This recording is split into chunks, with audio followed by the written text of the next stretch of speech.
وہ کون؟ اللہ، وہ اللہ جو رب العالمین ہے، رب ہے۔ رب کہتے ہیں، لفظی ترجمے میں کہا جاتا ہے کہ پالنے والا، پرورش کرنے والا، لیکن اس کا حقیقی معنی رب وہ شخص کہ جو کسی شے کا مالک ہو اور اس میں تصرف کرنے کا اختیار کامل رکھتا ہو، وہ جیسا چاہے اس کے بارے میں فیصلہ کرے، اس کا اختیار ہے، اسے رب کہتے ہیں۔ اب اس معنی میں کائنات میں جس کو بھی دیکھیں کوئی ایسی شے نظر نہیں آتی، نہ کوئی ایسا شخص نظر آتا ہے کہ وہ اللہ کے بغیر جو چاہے، جس چیز کے بارے میں جو فیصلہ کرے وہ کر سکتا ہو، ایسا نہیں ہے۔ اللہ نے انبیاء علیہ السلام، پیغمبران مکرم اور ائمہ اطہار علیہ السلام کو جو عظمتیں عطا فرمائی ہیں، وہ سب کے سب بِإِذْنِ اللہ کے ساتھ مشروط ہیں۔ اللہ کا اذن ہوگا تو یہ سب کچھ ہو جائے گا، اللہ کا اذن نہیں ہوگا تو ایک پتا بھی ہل نہیں سکتا ہے۔ کوئی شے اللہ کے اذن اور حکم، اذن ہے کیا؟ اللہ کی طرف سے اجازت، اذن کا لفظی معنی اللہ کی طرف سے اجازت، اذن یعنی اجازت۔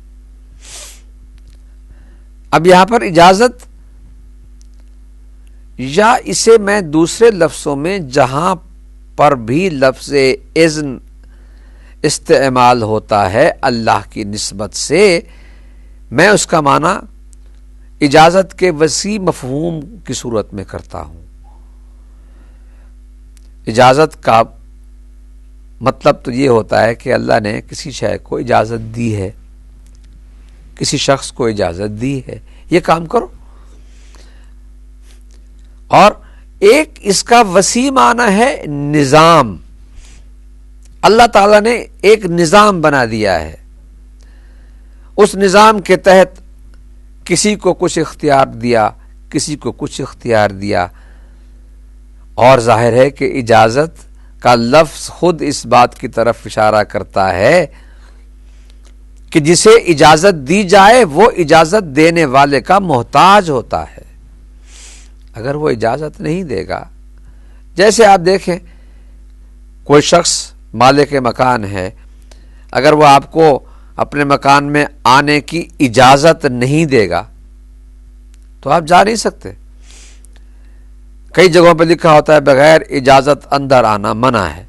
اس کا مطلب کیا ہوتا ہے کہ جس سے حق پہنچتا ہے اجازت دینے کا، اگر وہ نہیں دیتا ہے تو آپ اندر نہیں جا سکتے ہیں، اور جب وہ دے دیتا ہے تو ظاہر ہے کہ اجازت بھی محدود صورتوں میں سامنے آتی ہے۔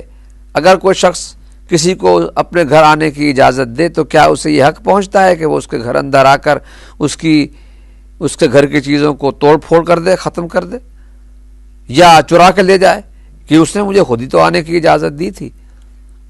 ایسا نہیں ہے۔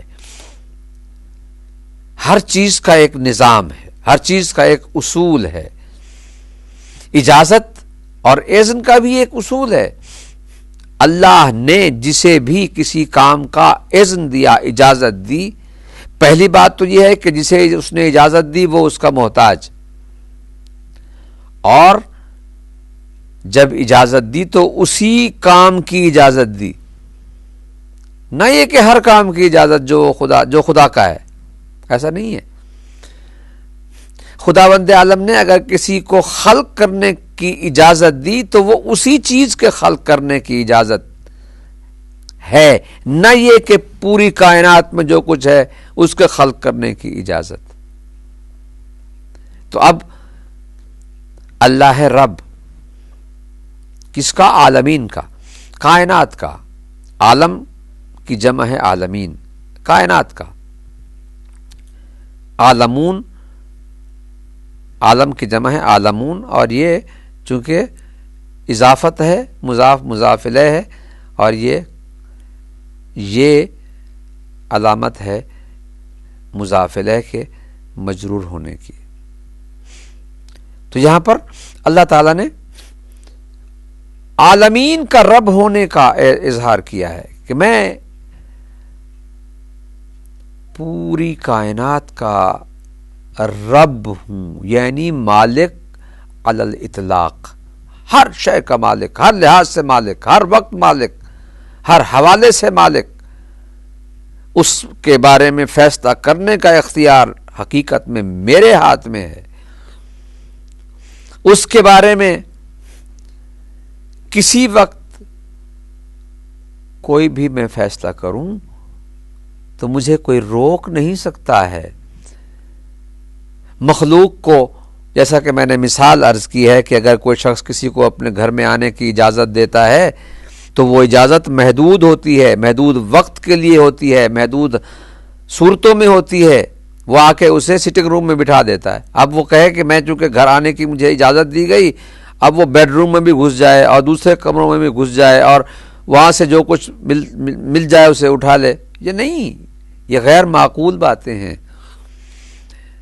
اللہ جسے اذن دیتا ہے اسے اسی چیز کا اختیار دیتا ہے کہ جو اس اذن سے تعلق رکھنے والی ہوتی ہے۔ اللہ اپنی کائنات میں رب مالک ہونے کے حوالے سے جو چاہے کرے،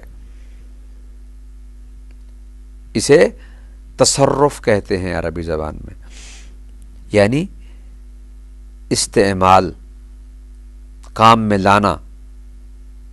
خداوند عالم کائنات کا مالک ہے، رب ہے۔ کائنات میں جو کچھ بھی ہے وہ اسے جس طرح سے چاہے، جہاں چاہے رکھے، جہاں سے چاہے اٹھا لے، جب چاہے رکھے، جب چاہے اٹھا لے، اسے کوئی روک نہیں سکتا۔ وہ مالک ہے، ایسا رب ہے کہ جو حقیقی معنی میں مالک ہے۔ دوسرے جتنے بھی لوگ ہیں، جو مخلوق ہے، وہ اللہ تعالیٰ کی محتاج ہے، وہ خداوند عالم کے اختیار کے ساتھ ہی چلتی ہے۔ خداوند عالم نے ہر چیز کو اپنا محتاج اس لیے بنایا ہے کہ وہ مالک علی الاطلاق ہونے کے حوالے سے، مکمل اختیار اپنے پاس رکھنے کے حوالے سے، کائنات میں کوئی شے ایسی نہیں کہ جو اس کے ارادہ و اختیار سے خالی ہو اور باہر ہو۔ لہذا وہ اللہ رب العالمین ہے، وہ اللہ کائنات کا پروردگار ہے، وہ اللہ رب ہے، وہ اللہ مالک ہے حقیقی معنی میں، وہ اللہ عالمین کے بارے میں تصرف کا، استعمال کا، ان سے کام لینے کا، ان کے بارے میں فیصلہ کرنے کا کامل اختیار رکھتا ہے۔